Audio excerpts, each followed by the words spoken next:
ntabwo mwirukanye ni ijoro rimwe cyangwa ujye kurarana tukihanze. Josie, njye kurarana nazo.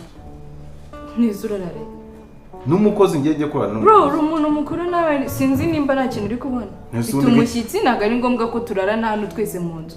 None se icyumba ndaramo atari icyo muri burarimo. Njyewe ngirwaho ingaruka n'ibyo ngibyo gute. Bro. Uri mukuru bihagije urananduta. Ahubwo sinzi impamvu ugira nk'umwana. Ese ubundagira. Nabaja mufite. Ese uko bizi ngiye maze igihe kinini nawe. Ntabwo wabura nk'umujama wagiye gusuriza isaha ukirazayo. Uzinduke rwose uzana hariba ariko ntabwo barara muri iyi nzu dufite n'amashyitsi.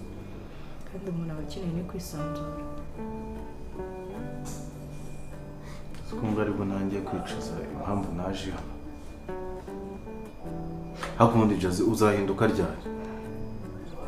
Nako guhinduka arahindutse. Reka nkubwire. Hano turi ni Kigali.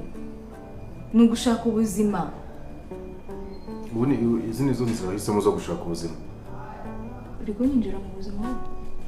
Wewe utarazinjiyemo hari n'icyumba kimwe na salo ikodeshereza. Asingi mu marabizi. Hebibwirwa n'iki? Kereka n'ibyo kumubwira.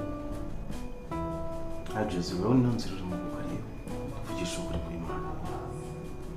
Uri hano mujyanama, uri hano ngaha kuko uri hano ngaha.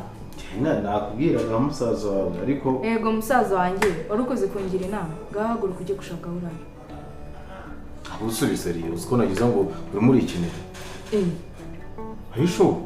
Urana ndi gukina nawe. Urana mvuye mu cyumba nje gukina nawe. Irambwa y'umugabo niyo itumye ugera. Inye. None uri usibye no kuba wamwitinga. Uri ashobora no kuzaba umukuru wanjye. Iki? Umuntu utaha yabaye ibishingwe kuriya agenda nk'akanyaru.